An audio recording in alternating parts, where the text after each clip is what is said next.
Hi, my name is Nate Johnson, and I'm the CEO and founder of GLCS. This is the Driving Forward podcast. Follow us on all major streaming platforms, including YouTube. Like, comment, and share. Follow GLCS on LinkedIn for major content, updates, and events, including conferences. And you can reach us at drivingforward@glcs.net. I wanted to say thanks to Hans at Beyond Trucks for this great jacket. They're a partner of ours. It's perfectly logoed, so it's something I'm definitely going to wear. It's not overly logoed, so that's something to kind of keep in mind with your customers. It's a Patagonia jacket, and it's got a nice little Beyond Trucks logo here. So something I'll certainly be wearing. You can find Beyond Trucks at beyondtrucks.com. Beyond Trucks will also be at Manifest, so you'll be able to reach out to them there. I think we're going to potentially be doing something jointly with them. Next week, we will have Avante Jackson on. Avante is known as a former driver. Actually, he's a driver that's having some health issues. CDL Shorty, I believe, is what he goes by on YouTube. He's having some health issues, but trying to get back in the truck, trying to resolve some of those health issues. But he's got an interesting story. He goes out into truck stops and helps drivers out, talks to drivers at the truck stops, talks to them about how to chain, how to do things. So really an interesting story. Check him out on YouTube before the next driving podcast on Thursday at 1:00 next week. Once again, Avante Jackson, CDL Shorty. This week we have Sean Laidacker on, and I'd love to bring out Sean now if we can, please.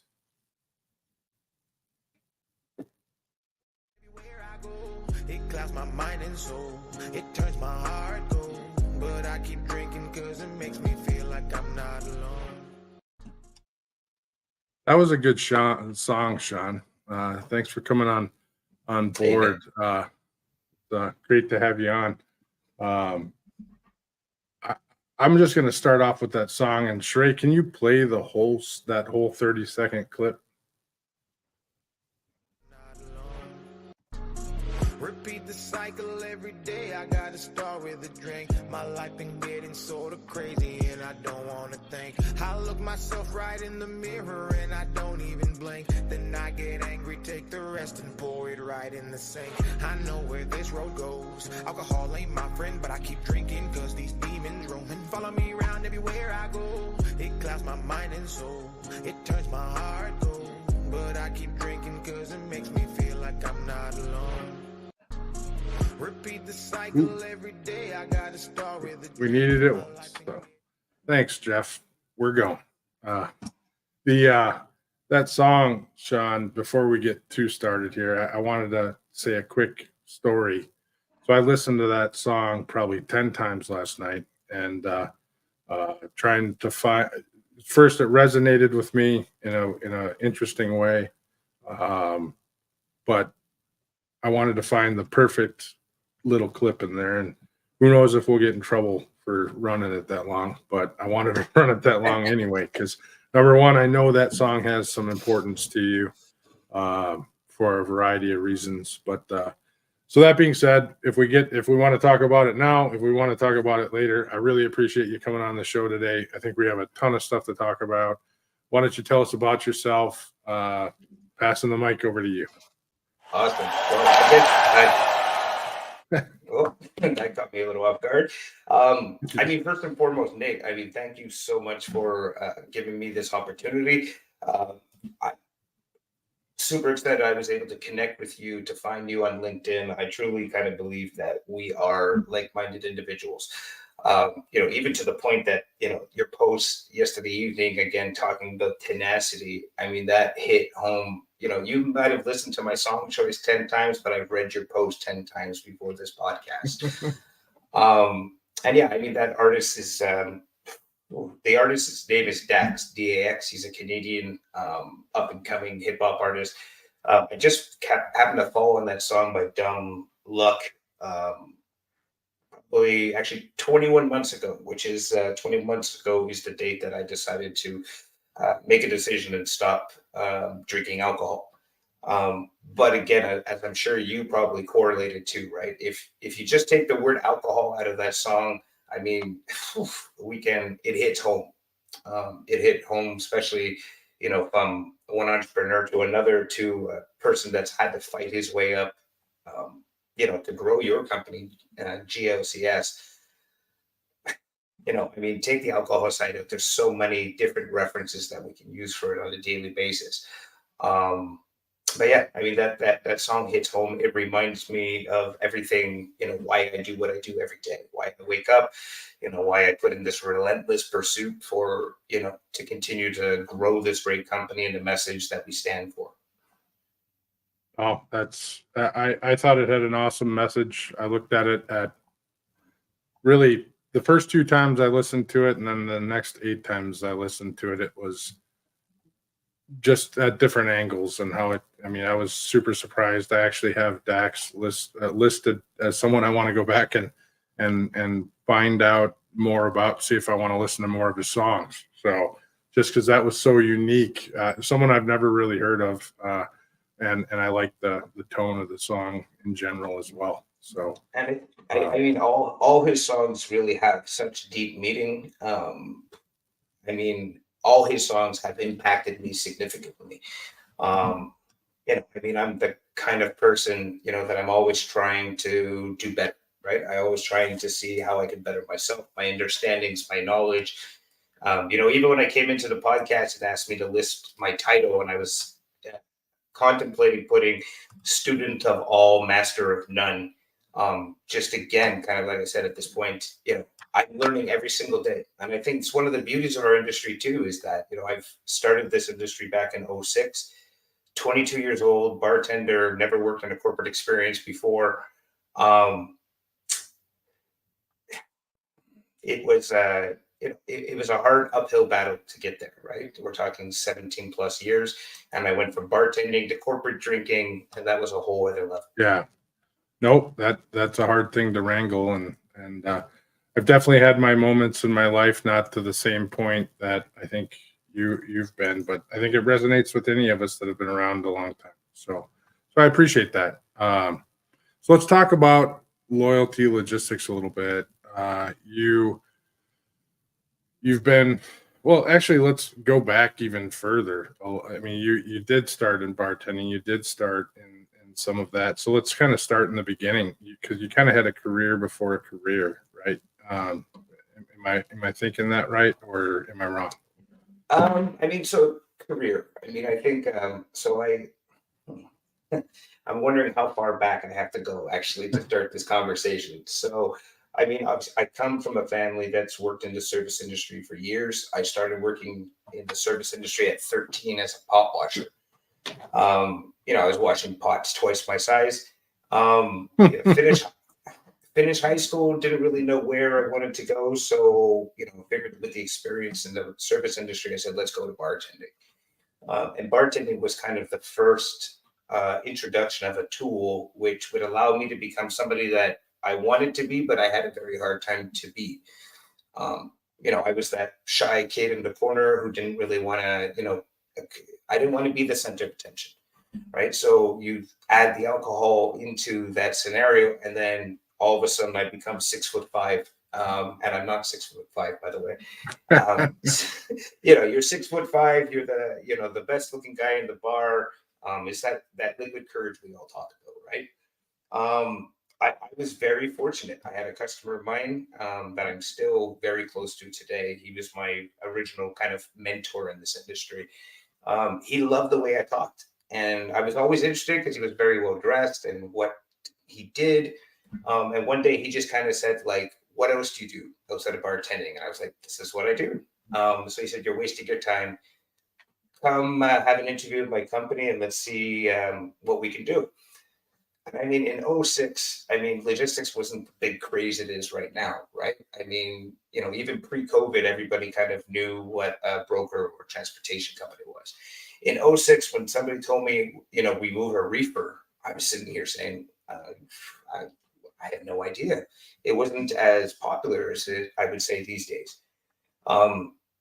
So after a couple of interviews and reluctancies from the headhunters and the senior staff, they finally made a decision to give me a try. Again, 22, bartender. I think I came to my interview with a suit 2 sizes too big. And they said, here's a computer, here's a phone, good luck. Right. So I kind of came from the school of hard knocks, and I said, like, well, who do I call? They're like, well, everything around you is a lead. So, figure it out. So that's what I did. I remember getting a directory of freight forwarders, and I was just I had no idea what I was doing. All I knew is that it was a numbers game, and I had to call as many people as possible, send marketing kits, and hope for the best. So, I worked 11 years as a logistics sales rep. Finally deciding to listen to my partner, who was a very trusted, I would say, friend and carrier of mine throughout the course of the years. We did a lot of business together. And he had been asking me for years, let's open a brokerage. So I think, like I said, in 2017, I finally made the jump. We're actually sitting 8 days away from our 7-year anniversary. So it's a very kind of proud moment at this point. And I'm happy I can share it with the world, right? Yeah. Congratulations. That's a big thing. We turned 7, GLCS turned 7 last June. And it's one of those dates, appreciate it. Thank you. And I think 7 is one of those arbitrary years. It's not a 10, it's not a 20, it's not a 15, it's a 7. But 7 means you're past 5. You're not at 10, but it's like you're beyond the new company now. You're no longer a new company. You're not a extremely well-established long-term company, but you're sort of in your groove. And at least that's how I feel. Like we're on to something. We've got our mojo now, and it's it's another level. I feel like you've moved on to this. This is now something, and it's established. At least that's mentally where I've gone. And 7 meant something to me, even though it's not one of those that the industry necessarily celebrates. To be honest, I can relate with you wholeheartedly. I think the only thing that I think the thing I'm most proud about by achieving a 7-year anniversary is that I've been able to survive, and my company's been able to survive many, many, many, many, many mistakes that I've made as I've learned to move from, a traditional logistics salesperson to becoming an owner or, a leader within my own organization. I was able to wake up on January 1st this year and breathe, knowing that, finally those past mistakes we've learned, we listened, we applied, and we empowered the right people to make sure that those mistakes don't ever happen again. No, that's ultimately what you do. You fail and you adjust, and you fail and you adjust, and you keep failing and you keep adjusting. So fail forward. Yeah. And I think we shared this, or I've said it probably 1,000 times, right? We don't fail until we stop trying. Right.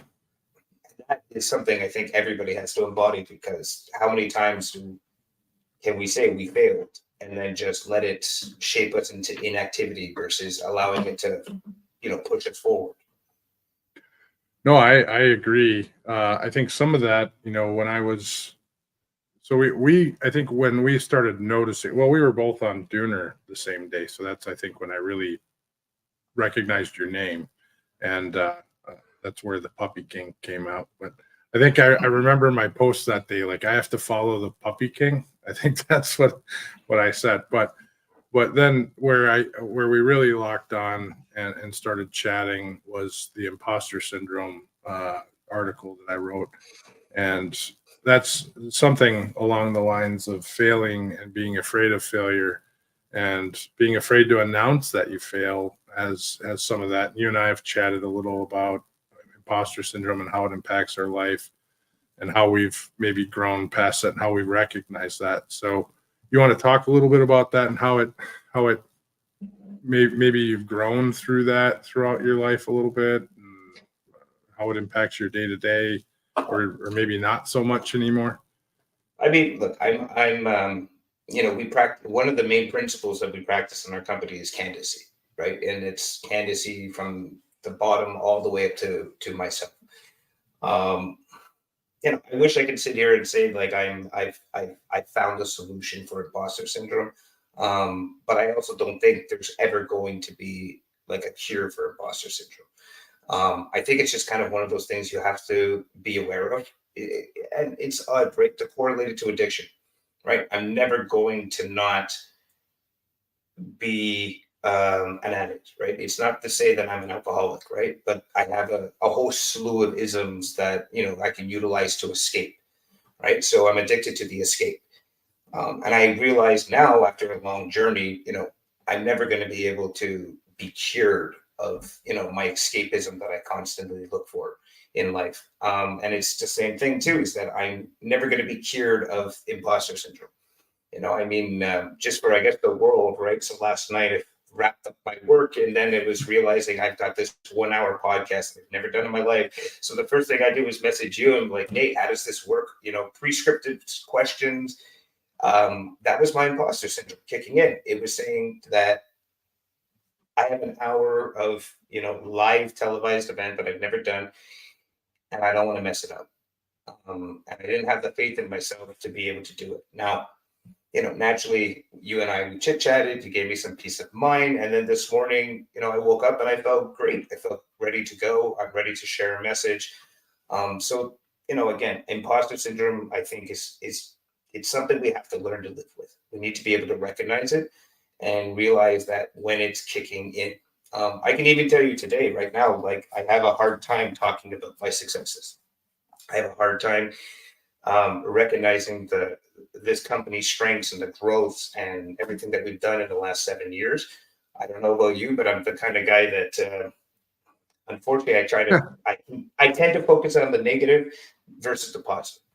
If I achieve a 99% of my goal, I'm going to focus on the 1% I didn't hit versus the 99 good that I did do, which is, again, I think directly correlates with that imposter syndrome. I'm right there with you on a certain level. I think I'm probably a little bit further down the road because I recognized this a long time ago to some level. But something I will say, I've never been one to broadcast wins. And I've realized that we need to do that, but it's the right timing. I'm an extremely humble person, and I've not wanted to broadcast those wins because I don't want to sound like I'm over advertising, or I'm not being humble, and I don't like being that guy. But on the same hand, we have a great organization. We have awesome employees. We make a big impact to our customers, and we want to celebrate that accordingly. So we've actually engaged another organization to help us find that right messaging, because you want to make it right. And we need to be trained on when do you actually state that. I'm excited. We had our first real discussion this morning with some of our leadership on that and this external organization. So super excited to move forward with something like that.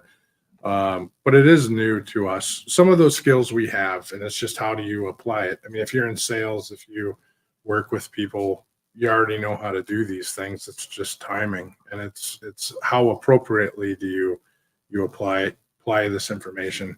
But I hear you loud and clear. Lots of us, especially in trucking, we have a tendency of focusing on the negative because there's a lot of negative, and it happens over and over and over. Late loads, turbos blowing, et cetera, et cetera. But there's also a lot of positive. We have a tendency of focusing on negative all the time. But if you turn around and look and say, man, we moved 1,000 loads today or 200 loads today, and 180 of them or 190 of them went just fine, and those 10 didn't. But we're really focused on those 10 because that took up 80% of our day, and that creates problems. So, 80% of your day is occupied by your problems, not by your successes.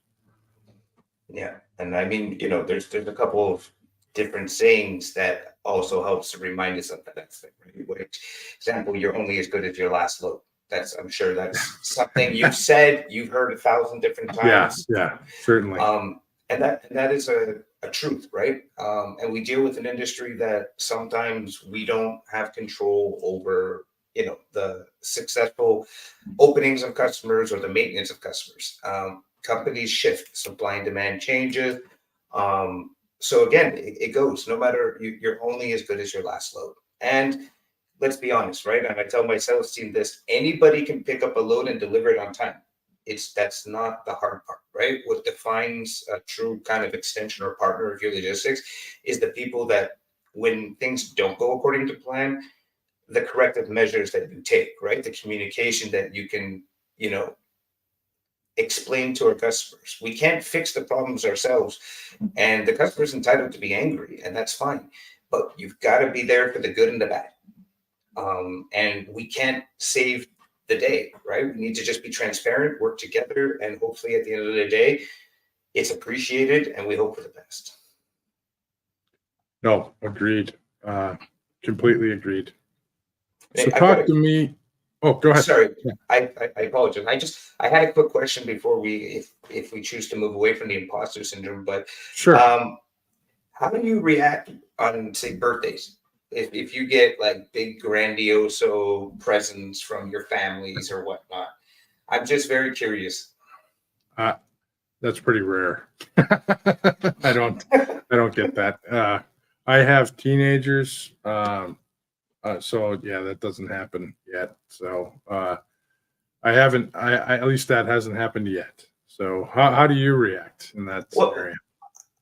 And it doesn't necessarily have to be like grandiose or presents, but honestly, I'm a giver. I don't like taking. So birthdays, generally speaking, are very awkward moments for me.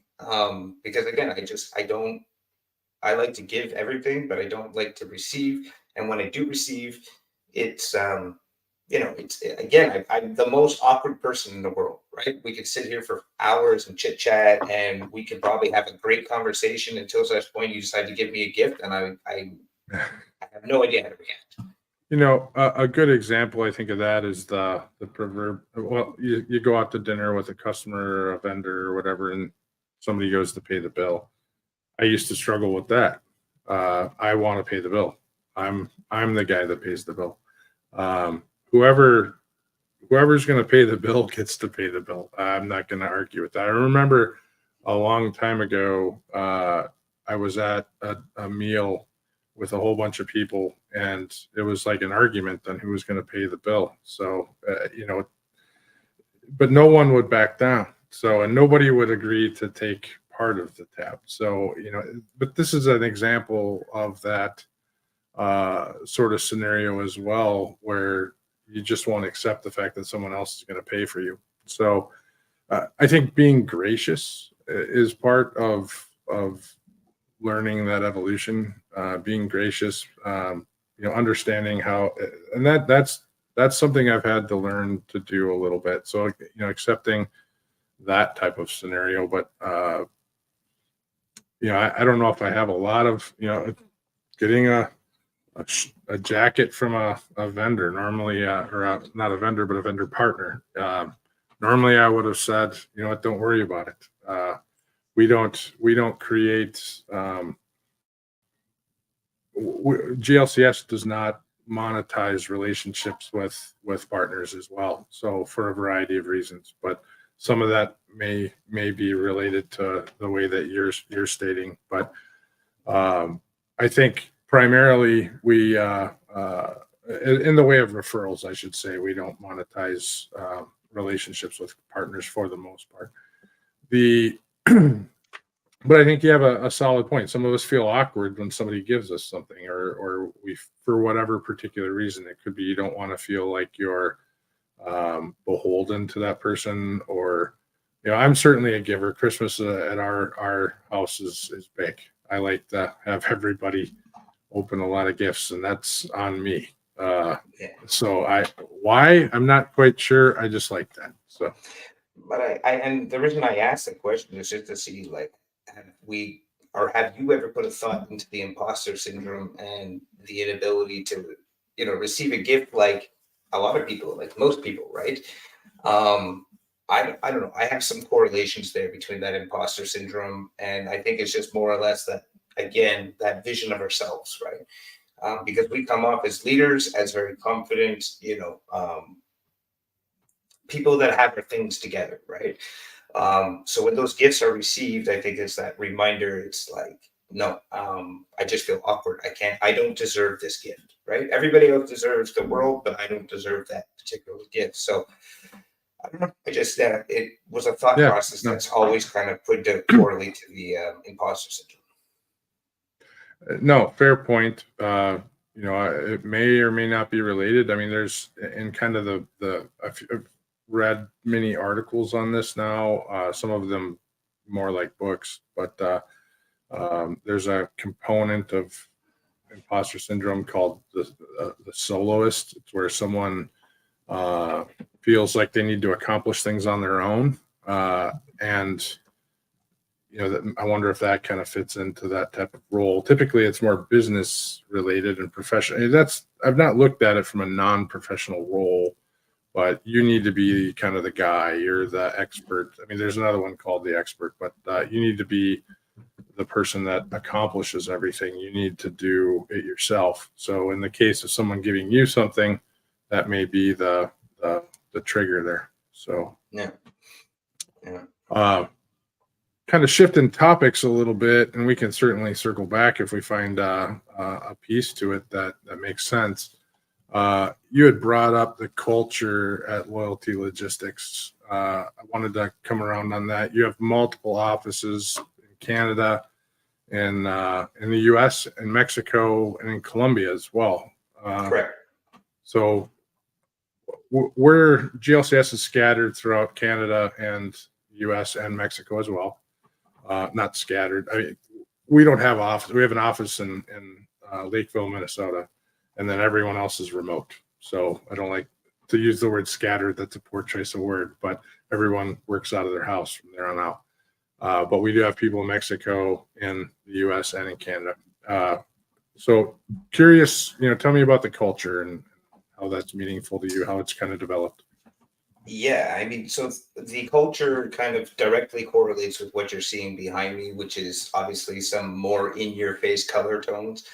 Um, this kind of all started to come to fruition in the beginning of 2023, which was kind of an affirmation that, we didn't need to follow the path of our predecessors before. If you look at our old colors, our old website, it was very um, atypical when it comes to a brokerage company, very safe colors. Versus, like I said, in 2023, we went a little audacious with our color schemes, purple, greens, and we removed the word logistics and our slogan just to kind of, again, it's symbolic to realize that at the end of the day, this is a very simple industry too, right? Price gets your foot in, service keeps it there. I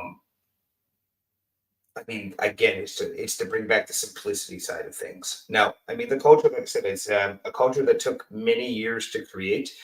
I think it was one of my kind of founding principles when I first opened this company. Well, not when I first opened it. Let's talk, right? So most business owners or people that take that risk to open up their own company, I did it for money.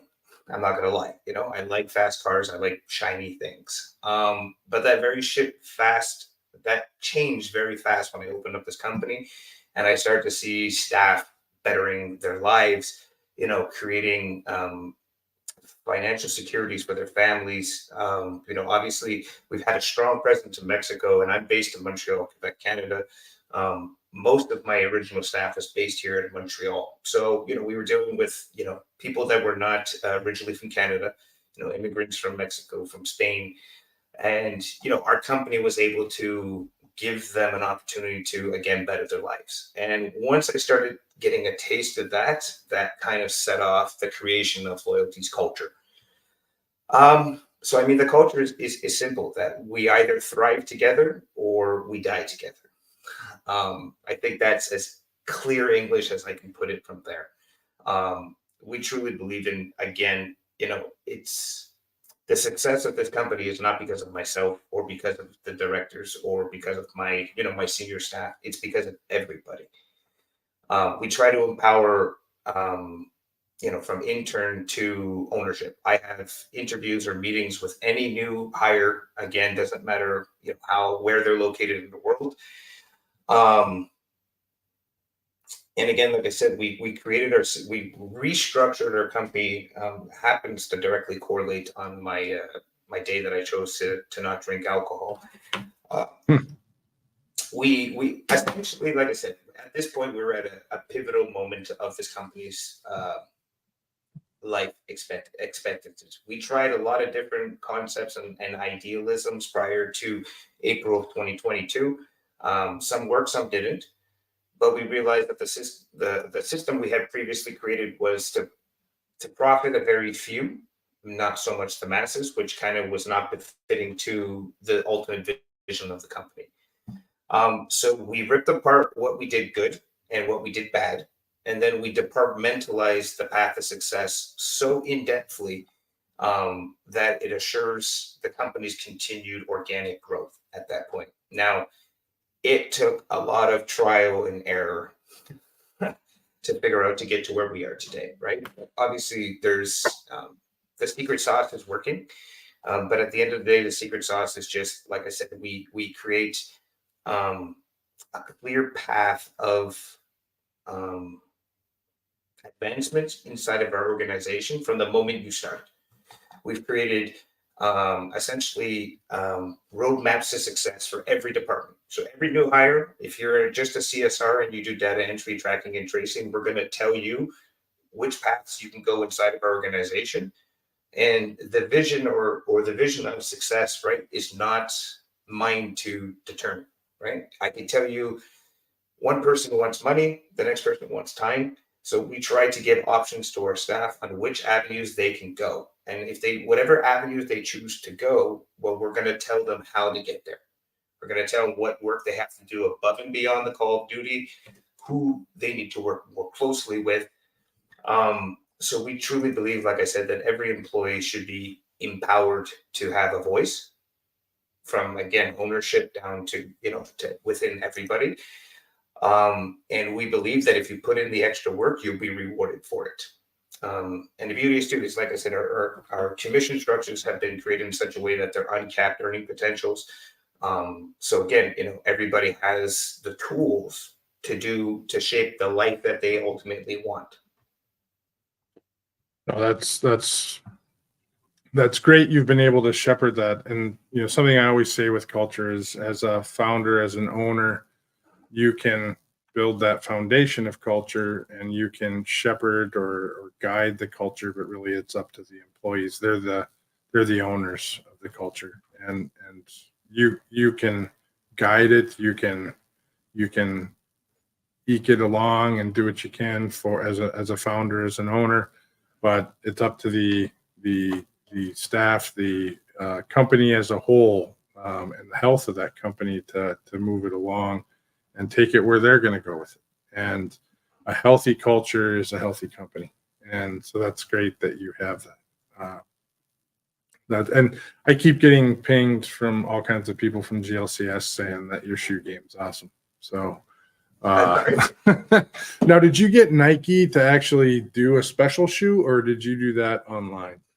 No. All right. So we'll talk about this shoe here. This one here. So this shoe here is Air Max Nike by You. So I just went on the website. I chose all the options, and then they made it for me from there. This is the most recent edition. Now, these were not done by Nike. This was done by a designer, a gentleman here locally in Quebec. I'd love to share his details so if people are interested after the fact, they can check it out. Essentially, he took that shoe, ripped it apart, and rebuilt it by hand based off my company's color tones. These checks, these arrows that you see in the backdrop here, they're actually also on the shoe as well. So yeah, those are one of 3 pairs.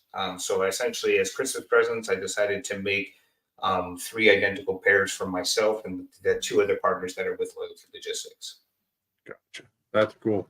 Yeah, we've talked about doing GLCS shoes just because, you know, shoes are a thing. And if you would have saw me at F3, I was running around with, so at conferences, I decided pink shirts, pink shoes. And so I was running around with pink and blue, very similar to your colors, maybe a little hotter pink, but a shirt similar to this in color and pink Jordans.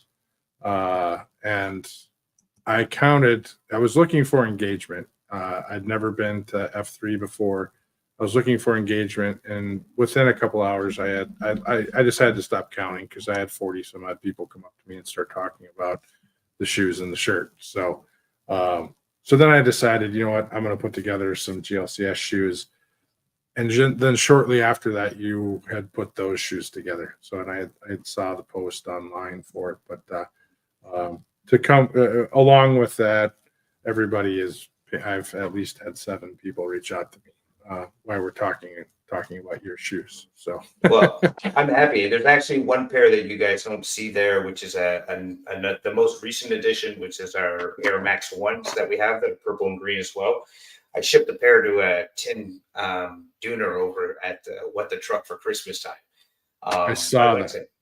I'm lobbying at this point to get Nike to talk with me to create like an official loyalty shoe. So I don't know. I'm hoping. I've tried to use my social media power to capture some attention. I sent them messages and emails. So yeah, I'm hoping that we capture the right attention. I can make the official loyalty shoe. But yeah, I mean, our swag has been really, really catching on. Actually, my LinkedIn is very active with people asking for hats and shirts and sweaters. I mean, we're fast tracking as fast as possible an e-commerce site that will have all of our loyalty swag there. I mean, we're planning to sell it at pure cost, and we're going to leave an option at the end of checkout for people to make donations. And whatever those donations, it's going to be reserved into a specific account that's going to allow us to make investments into trying to have an impact on the earth, right? Doing green initiatives. So that's what we're working on the backside right now. Sure. No, that's awesome. Speaking about that stuff, all your swag, all that stuff. So here's a couple posts towards the end of the year. And so as I was winding down my year, I think a week before this, I had said, this is my last flight of the year. I'm looking forward to stop and be done and no longer travel through the end of the year. And then all of a sudden, Sean pops up, and I can't see the date there, but I think it was somewhere around December 18th or somewhere thereabouts, that week at least. And you come up with these posts saying, I'm doing one more trip. I've got this luggage that's packed full of stuff, mostly packed full of stuff that you're giving away. And I think you were headed to Mexico, to Monterrey, if I recall. Yeah, this was a Chicago trip. Yeah. Oh, it was Chicago. Okay. So either way, you were packing it in to do one more trip. You know, that just shows the culture there. It's first off, the week that you were going, I think, was right before Christmas, and that's an absolute bummer of a week to travel. For any of us business travels, we know what that's like, and that just speaks to, you know, your tenacity with the culture and getting out and meeting people. So so kudos to you there. Appreciate that. Also to, you know, speaking to the world and making the world a better place, just to kind of throw this one out since it kind of matches with that. You know, I got to hit up on the Puppy King thing. So I do have this video. So this is my video, at least from F3, where, you know, Sean ended up paying for all the remaining puppies, all their adoptions, all the puppies that weren't adopted at F3. He paid the adoption fees for them, and they were all picked up. So thanks for doing that. Appreciate I'm a dog lover. I know you're a dog lover. You have it listed on your LinkedIn as well. So definitely appreciate you doing that. I know that's one of the reasons you're on Dooner as well, but certainly appreciate the help with the dogs. So I appreciate it. And I mean, it's odd how things work, right? I mean, I adopted those dogs again, just, as we were talking with, not really looking for likes or shares. And Tim managed to get it out of there. And, he tracked me down at F3 and we got together. He took a sneaky picture and put this post about me and labeled me the puppy king. And it's been off to the races since then. And I was really kind of putting the value of that event to my first speaking event, which was really, it was awesome. And I got to speak about some topics that were near and dear to myself. But so much has happened since that Tim post, since I've adopted these dogs, or paid the adoption fees for those dogs. right. And like I said, I mean, one of the core roots or, the things that I wanted to do with loyalty was I wanted to make this company do good for the world. Right. So it's not just about making profit and putting it into our pockets. It's about reinvesting it. I mean, I don't come from money. I had to start working at a young age just to be able to keep the lights on. So, as this company grows to become more profitable, again, I want to make sure that we can do some good there. And I can just tell you, I mean, we have so many things in the works for 2024. I wish I could spend the time to tell you about them and bring you up to speed. But we're not quite there yet. Right. But if it's anything like we've done, it's unorthodox. It's not the logistics ways, right? I tried to do everything in this company the loyalty way, not the way that it should be done. And obviously it's caused a lot of growth pains over the course of the years, almost destroyed me, if anything. But I believe, like I said, everything in life happens for a reason, and it's led me exactly to this point where I am right now, having a conversation with you. So, yeah, it's odd. No, the Puppy King label has worked in my favor, which was I never thought it was going to in a million years. He coined it well, and I appreciate doing it your own way. In a lot of ways, we have a very similar story. I didn't come from much myself. My dad was a mechanic. My mom worked in daycare. I'm self-made, did a lot of things, but I didn't. It's all, once again, kind of circling back on tenacity. You just keep grinding. So if it doesn't work, you find a way to make it work. I mean, again, if whoever's on here has not read Nate's post about tenacity, I have to suggest everybody just take 2 minutes and read it a couple of times, because like I said, I was just sitting there the whole post and saying, yep. And it took a lot of pain to get here again.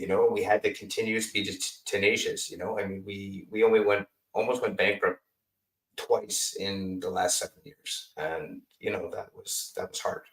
Now we are strong, we're financially stable, and we took a lot of risk. We worked at our operating ratio, I think, was between 90 to 100% for the better part of a couple of years, which at the end of the day, that just means the only person that's getting the short end of the stick is myself and my partners. Right. But Right. we believed, we had to find a balance between, keep our employees well paid and making sure that we're giving them the tools to work, the way that we need them to work. And it will pay off in the long term. And like I said, I'm happy. Obviously, our operating ratio is very far from that aspect of things. And it's our machine that we created in April of 2022. And we've been constantly testing and readjusting. It's working well at this point. But it's not without being riskful and, doing calculated ideas. And then, some of them worked, some of them didn't, right? And then when they didn't work, but then there was a need now to figure out a way to, ride past the failure. No, that's how it works. So I think your story is not entirely different than anyone that has our backgrounds. So anyone that just sits there and grinds and grinds and grinds, and the founder stories are, if you haven't followed, you have a similar mindset too, but follow Chad Olison. If you haven't followed Chad with AVRL, I think you'd like his messaging as well. Chad and I have very similar mindsets to the way that we see the world. So we differ in some opinions, but for the most part, we go back and forth, and he puts out typically a daily message that's pretty solid also. So Well, definitely follow him. Show me a good relationship where you don't bump heads. It just doesn't exist, right? So right. If you told me you guys agreed on every facet of life, then I would say, okay, that's rare, right? Yeah, absolutely. So what's your strategy kind of going forward? I know you've come forward to be more focused and or be more visible in the transportation logistics community. What's your thoughts? Are you going to be at more conferences this year? Or are you what's kind of your plan in 2024 to make that happen? Yeah, I mean, good question. And I can tell you an idea and what I want to do, right? I try to stay in the moment. I try not to think. I have this saying that I try to run my life with, right? If I live in the past, I live in anger. If I live in the future, I live in anxiety. If I live in the present, I live in peace. So, as much, and that's a hard saying to embody as a business owner, right? Because it's our jobs to be the visionaries and to plan for the futures, but we have to remain present, and let the present dictate our actions. So, I mean, for now, since the start of the year, obviously, I mean, my days consist of like 100% Teams meetings every minute of the day. Just trying to get all the pieces positioned. And I foresee hopefully after January, I'll be able to take a little bit of a step back and start trying again to re-step up to be the voice of loyalty logistics.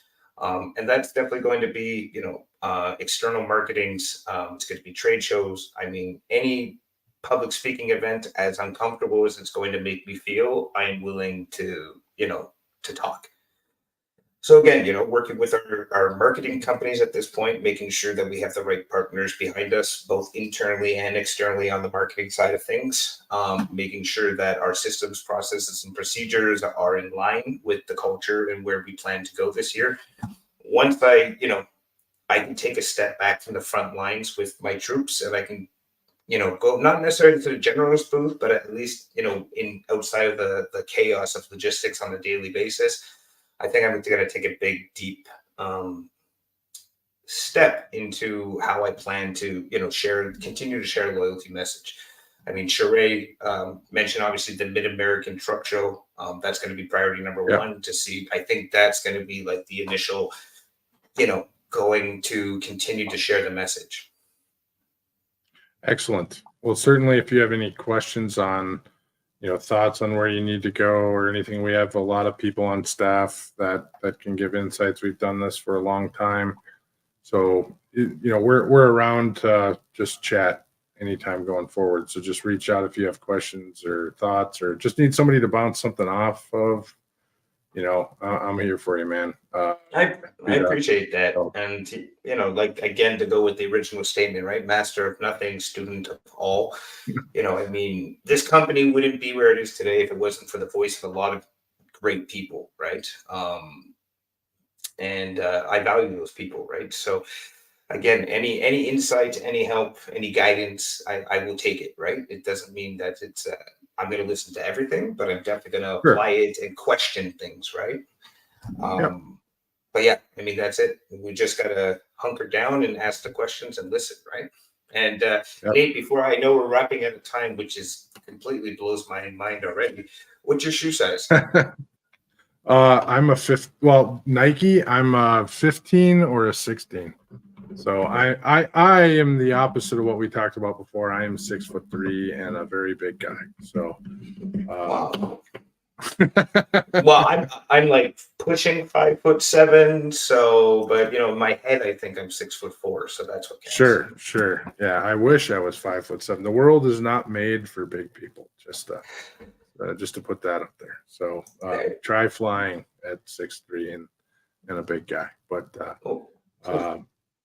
so I do want to say I'm very involved in sheet trucking, and I appreciate the blanket donation. 250 blankets for the homeless. We saw lots of videos of them donating that. So we are appreciative of that donation as well. I've been involved with sheet trucking for some time. And so thank you. Thank you for that. Well, I mean, it's, I mean, you know, if there's any good we can do, I mean, you know, it doesn't need to be these more grandiose concepts and ideas, like you just said. I mean, 250 blankets. I mean, it was what we could do, right? I just plan to do a lot more good with this company and our revenues and our profitabilities this year. You know, hold on to your hats, because there's going to be a lot of in-your-face changes coming. And I'm so excited to continue working with sheet trucking. We have some really strong women inside of our organization that I want to give them a platform to talk about what they've done for us. You know, I'm very eager and excited to continue working with you and sheet trucking. Awesome. Oh, I'm excited to see what you do. I look forward to future conversations. Look forward to seeing you at Matt's or any other place that we end up in the same spots. And certainly, you know, keep interacting with you online. And if you have any questions, if you have any thoughts, feel free to reach out to us too. So, you know, I'm happy to be a sounding board, you know, any time that you want somebody's opinion. So Wonderful. always happy to do that. So if you want to hang on tight, we'll chat after. I'm gonna wrap stuff up here. So we'll park you in the green room for a little bit, and I'll run through kind of what GLCS has going on here for the remainder of first quarter, and circle back with you in a little bit. But Awesome. I appreciate. Oh, before you go, where can everybody reach you? Well, I mean, the best thing is why loyalty. It's a hashtag, why loyalty. I mean, you can find us pretty much on Instagram or LinkedIn just by searching that hashtag, why loyalty. It's an interesting campaign we're doing. Is instead of trying to tell people why loyalty logistics, we want you guys to discover it on your own. We want you guys to hear it not from myself, but from the staff, right? They know why loyalty logistics. So that's about it. I mean, obviously, find me on LinkedIn. My last name's a little complicated, but yeah, it's properly written there. I'd love to chit chat and help wherever I can. All right. So hashtag why loyalty. Sean Laidacker, everybody from Loyalty Logistics. I really appreciate it, Sean. It's been great. Like I said, this is going to go by fast, and it did. So I'm blown away. And Nate, thank you so much for the guidance here and outside. I look forward to our next opportunity to continue speaking and hopefully make an impact in somebody's life. Absolutely. Appreciate it. Ooh, there we go. All right. So GLCS, the next few months here, we have a pretty heavy schedule. Coming up in February, we will be at Manifest, February 5th through 7th. You can stop by the Zell Logistics booth. We'll be there. There'll be a podcast area. There'll be several podcasters there, actually. We'll be running several podcasts, several live events throughout the conference. If you happen to be going to Manifest, we'd love to hear from you. We'd love to set up time to either have you on the podcast or interview you externally, or we'll probably be putting together some after-hour event as well. If you do want to be involved with an after-hours event, please reach out to us at drivingforward@glcs.net or sales@glcs.net as well, if you're interested in partnering or attending at Manifest. Following Manifest, we will be at Matt's from March 21st through 23rd in Louisville. Primarily, we'll be walking that event, but we will be attending it with Sheet Trucking Foundation, which will have a booth.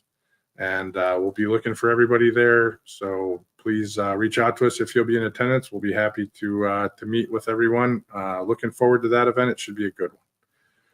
Immediately following Matt's, we're driving over. We may not actually be at Matt's on the 23rd.